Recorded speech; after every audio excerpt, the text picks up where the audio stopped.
मैंने नशमन बुआ से एक अच्छे रिश्ते के लिए कहा था। वो एक बहुत अच्छे खानदान का रिश्ता लाई हैं परी के लिए। अगर इतने अच्छे घर में मेरी नाजों का रिश्ता हो जाए तो क्या बात है। पर अम्मी अब्बू ये रिश्ता परी के लिए देख रहे हैं। मैं तेरे भले के लिए सोच रही हूँ और तू अपने पैरों पे खुद ही कुल्हाड़ी मार रही है। अगर आप मेरी सुहेब से शादी नहीं कराएंगी ना तो मैं जहर खा लूंगी या जान दे दूंगी, लेकिन कहीं और शादी नहीं करूंगी। सुन नहीं आप। इसको जिंदगी से छुटकारा मिले ना मिले, लेकिन कम से कम मुझे इसकी बेटी से छुटकारा मिल गया है।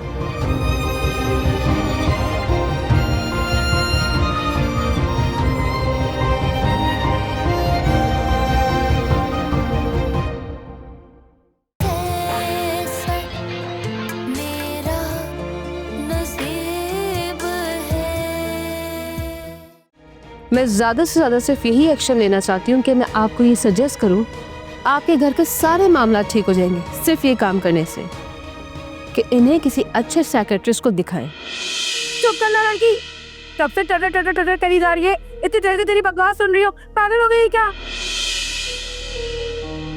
तमीज से बात करनी पड़ेगी। तमीज और इज्जत से तो मैंने तुझसे भी बात की थी, लेकिन तुझे ना रास नहीं आई है। किसी ककड़ी के इश्क में बीमार पड़े ककड़ी की पुरानी तस्वीर होती है जैसे। हम जितना भी हो सके तुमसे अनिला और शगुफ्ता का कोई भी टॉपिक मेरे सामने नहीं लाना, मुझसे कुछ भी डिस्कस नहीं करना। मैं मजीद डिप्रेशन में नहीं जाना चाहता हूं।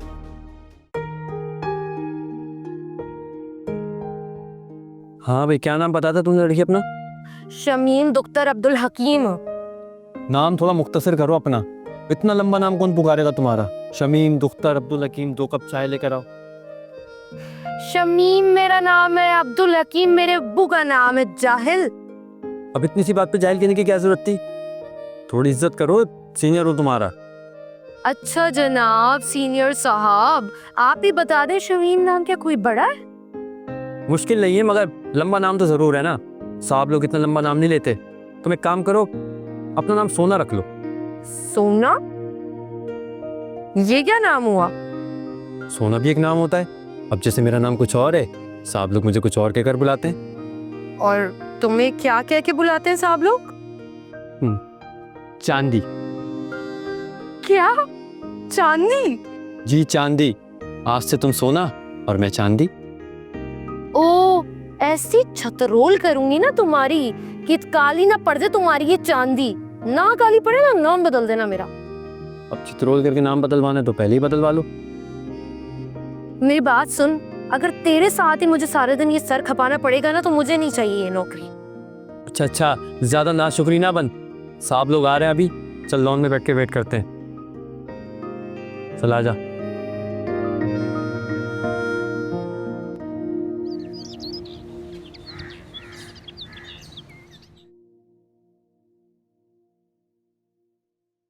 साहब जी, ये वो लड़की। सलाम साहब जी। वालेकुम सलाम। क्या नाम है तुम्हारा?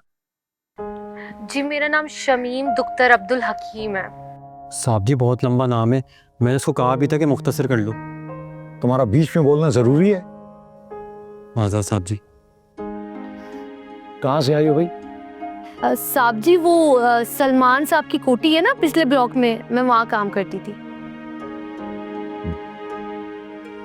नौकरी क्यों छोड़ी वहां से?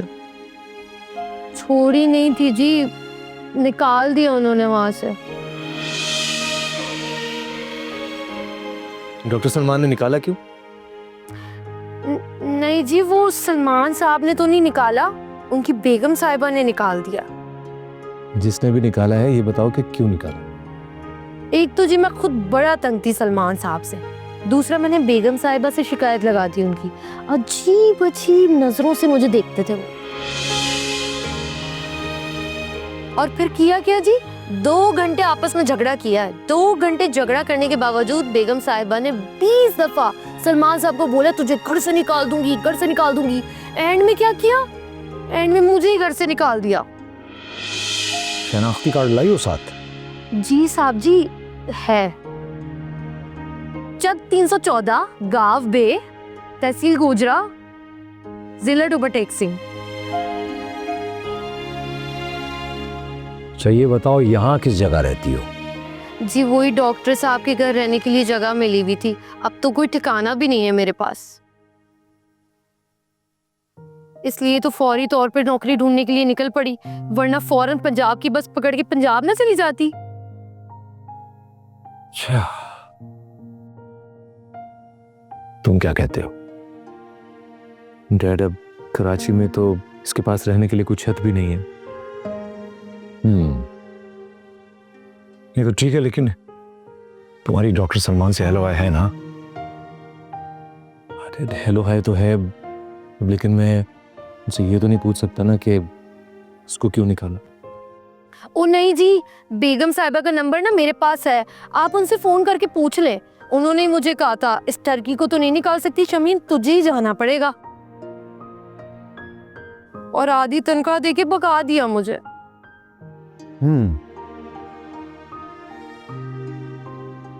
ठीक है, तुम जाओ। चांदी, काम समझा दो इसको। वो साहब जी, तनख्वाह कितनी होगी जी? वो तुम्हें चांदी बता देगा। चलो, मेरा मुंह क्या दिख रही है?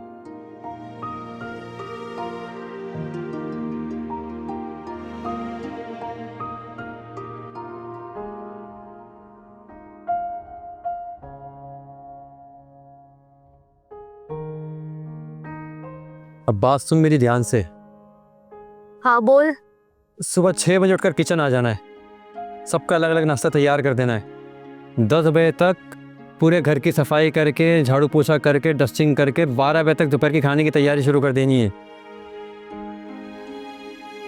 फिर 2 बजे लंच की मेज सज जानी चाहिए, समझ गई?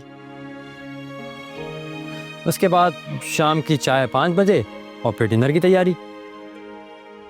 फिर रात को किचन विचन साफ करके भले आराम करना जाके तुम। अच्छा, और तुम्हारी ड्यूटी क्या है खैर से?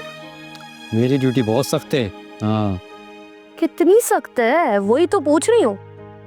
मैंने बाग की देखभाल करनी होती है, पौधों को पानी देना होता है, और बाजार से जाके सौदा सल्फ लेकर आना होता है, और भी बहुत से काम होते हैं मुझे। तू क्यों इतना पूछ रही है? हेड सर्वेंट में होंगे तू। और तनख्वाह कितनी है तेरी? 25,000। ये क्या कर रही है तू?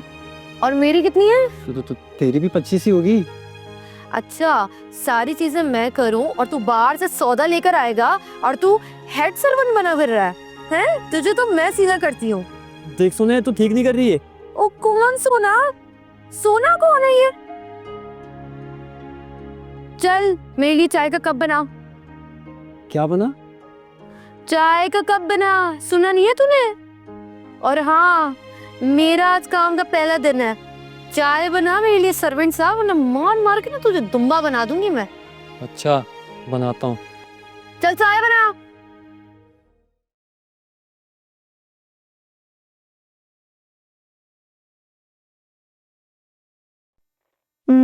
ठीक है, इस ड्रामे का लास्ट एपिसोड आते ही प्रिपरेशन पर काम शुरू करो, ठीक है? और जिन आर्टिस्टों को डेट्स फाइनल नहीं की, जल्द अज जल्द डेट दो। मैं 10 दिन के अंदर अंदर सेट पे जाना चाहती हूँ। I am sorry miss MD साहिबा, मैं एक बार फिर आपके ऑफिस में आ गया, वो भी बगैर इजाजत के।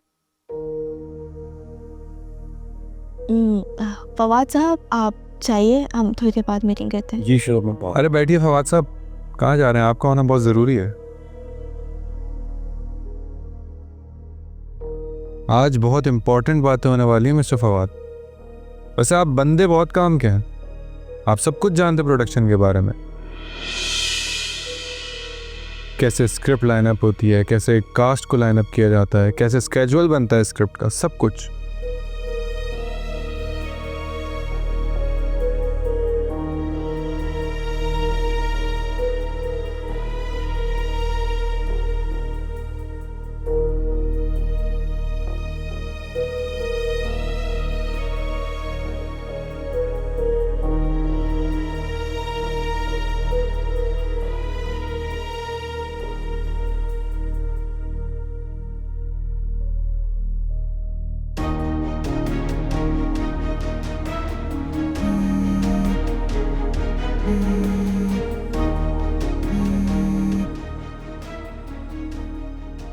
जानती क्या इस बिजनेस के बारे में?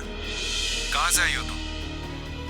एक रोती धोती लड़की अपना सब कुछ लुटा कर आई है अमेरिका से, और फिर एक मासूम प्रोड्यूसर की रहम दिली की वजह से उसके घर में घुसती है, उसका नाजायज फायदा उठाती है, और फिर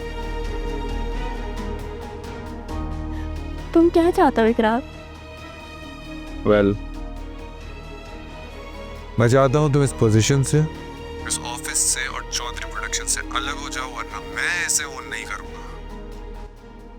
मैंने तुमसे कहा तो था इकरार कि तुम्हें जो कुछ वापस चाहिए तुम ले लो।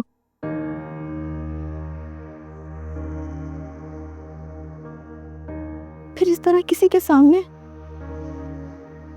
किसी और के सामने?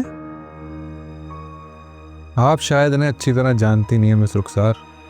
फवाद साहब हैं, he is such a nice person. और मैं इनके और भी कारनामे बताता हूं आपको।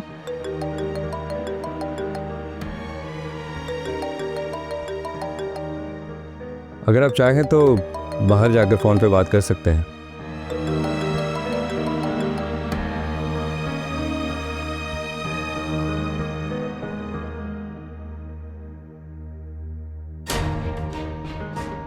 आई एम सॉरी मैम, मैं तो बस जाने ही वाला था,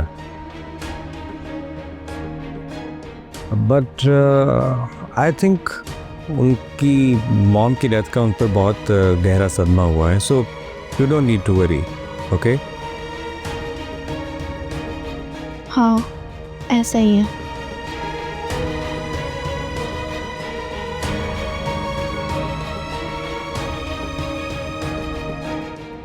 तो आपके एजेंट ने आपको इत्तला करी थी कि मैं यहाँ एक्सपोज करने आया हूँ? इकरार प्लीज पहले मेरी एक दफा बात सुन लो। तुम फवाद का और मेरा नाम मत लेना रुखसार के सामने।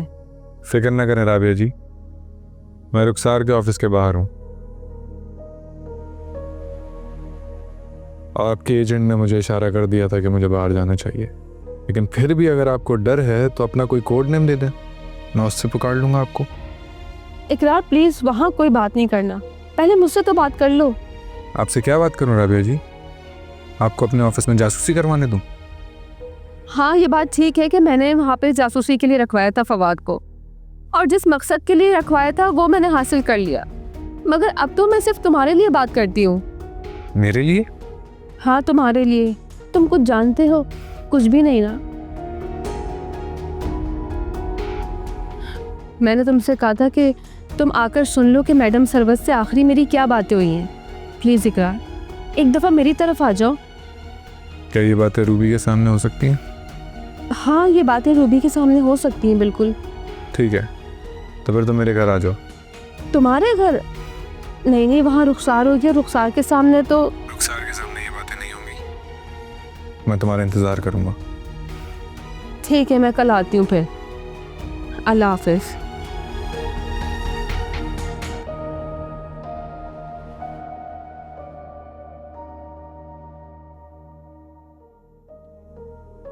अनिला, मैं ये सोच रहा था ये राबिया रहमान को डैड से ऐसे बात करनी चाहिए थी। वो कोई पापा की बहू या उनकी रिश्तेदार नहीं है, उनके साथ गलत हुआ है, और वैसे भी वो इससे ज़्यादा भी बुरा कर सकते थे, और पापा को अम्मा की वजह से शर्मिंदगी उठानी पड़ी, मेरी वजह से नहीं।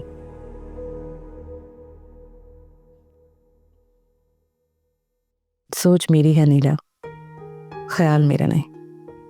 अगर मैं गलत नहीं हूं तो मलाल मेरा नहीं। ऐसा लग रहा है ना जैसे मेरा शेर है। लग नहीं रहा, शेर ही है। शेर बोला है तुमने? नहीं, ऐसा कुछ नहीं है। आज बस बातों में राबिया जी ने मुझसे बात कही, मुझे मेरी सिचुएशन पे फिट लगी, इसलिए मैंने आपसे कहती। वैसे बात तो बिल्कुल ठीक है। अगर मुझे वाकई पूरा यकीन है कि मेरी कोई गलती नहीं है तो फिर मुझे मलाल नहीं होना चाहिए, और एक दिन सब पर खुल जाएगा कि मैं गलत नहीं हूं। जैसे मुझ पर खुल जाए, और मैं अब बहुत अच्छा बच्चा बन गया हूँ, है ना? हाँ, वैसे ये ऑफर महदूद मुद्दत के लिए है।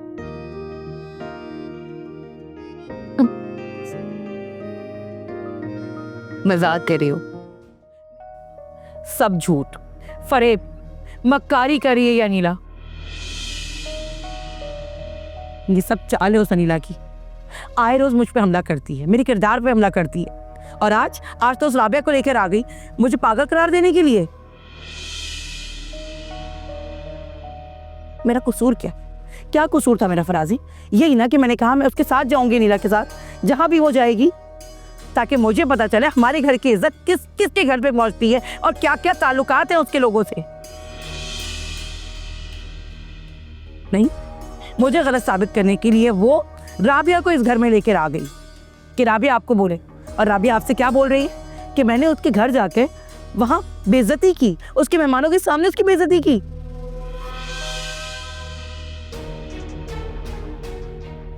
नहीं, आप समझ नहीं रहे। मैं सब जानती हूँ। मैं ये चाहती हूँ कि मैं उसके साथ जाऊं, जाके देखूं कि कहीं हमारी इज्जत तो पामाल नहीं हो रही। वरना कैसा लगेगा किसी दिन आपको पता चले कि आपकी घर की बहू, मेरी बेटी, किसी डायरेक्टर, प्रोड्यूसर, एक्टर के साथ मुंह काला करती हुई पकड़ी गई। शगुफ्ता, कल तैयार रहना तुम। क्यों, कहीं जाना है? हाँ, मुझे लगता है अब साइकाइट्रिस्ट को दिखाने का वक्त आ गया है। मुझे भी लगता है कि अब साइकाइट्रिस्ट ही ये फैसला करेगा कि मेरे दिमाग का इलाज होने वाला है या तुम्हारे। मुझे भी तो पता चले ना कि तुम्हें या मुझे किसे दिमाग का इलाज कराने की जरूरत है।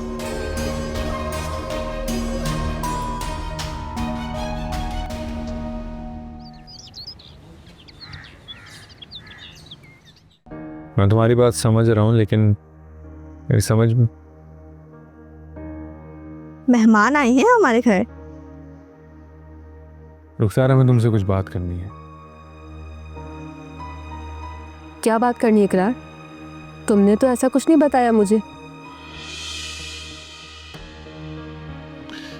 अब जो बात होगी सबके सामने होगी। क्या तुम्हारा दिमाग ठीक है? इकरार, कितनी बातें ऐसी हैं जो तुम्हें पता होनी चाहिए ताकि तुम सही फैसला कर सको। मैं तुम्हें कब से कह रही हूँ कि मुझे तुमसे बात करनी है, मिलना है, मगर तुम समझ ही नहीं रहे हो।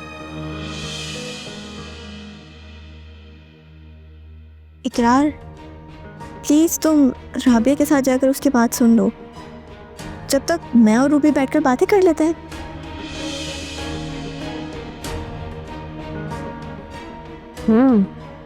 तुम जरा बैठ के अपने आप से ही बातें करो। रूबी हमारे साथ जाएगी बात करने को। आ जाओ रूबी।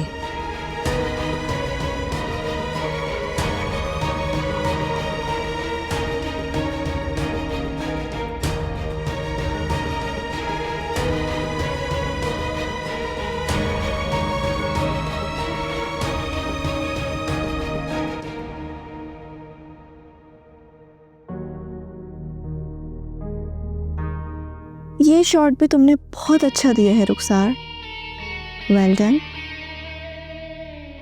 अब तुम लोग खुद ही उस कमरे में जाकर बातें कर रहे हो जहां से मैं सारी बातें सुन सकती। अब क्या किया जा सकता है?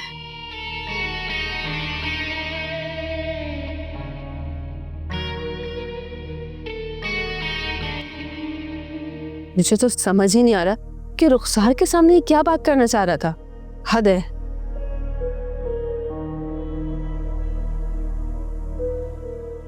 इकरार, मैं इसीलिए कह रही थी कि मेरे घर सुकून से आओ।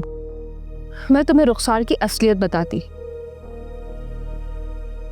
जो शायद मैडम ने अपने आखिरी वक्त में सुन ली थी। और तुम यहाँ रुखसार के सामने ही। रुखसार के सामने तुम क्यों नहीं बताना चाहती थी? यही जानना है हमें। यहाँ इस कमरे में नहीं है वो। बोलो। जैसे पहले हमारे कमरे की बातें तो सुनी ही नहीं गई हूँ। रूबी, एक मिनट खामोश रहना प्लीज।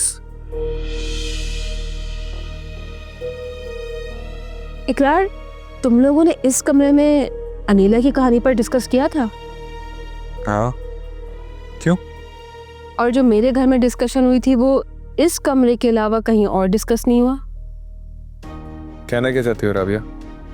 कहना ये चाहती हूँ कि अगर कोई कान लगाकर इस कमरे के बाहर तुम लोग की बात सुनना चाहे तो आवाज नहीं जा सकती। ये कमरा इतना महफूज है।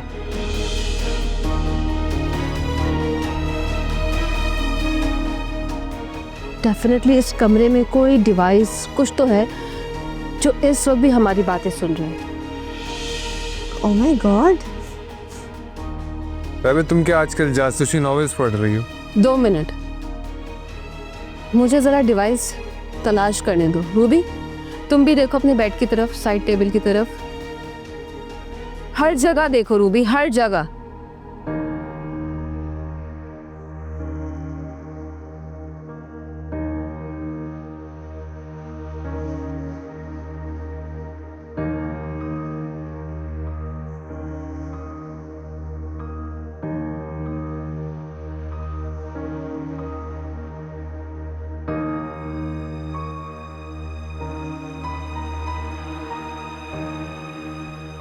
ये सब खामोश क्यों हो गए?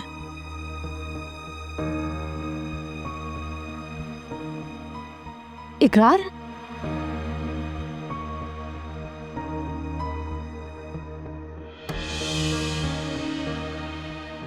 आई एम सो सॉरी इकरार, मुझे लगा कि ये बातें हमारे घर पे होनी चाहिए। अब यहाँ शायद कोई डाउट था मुझे।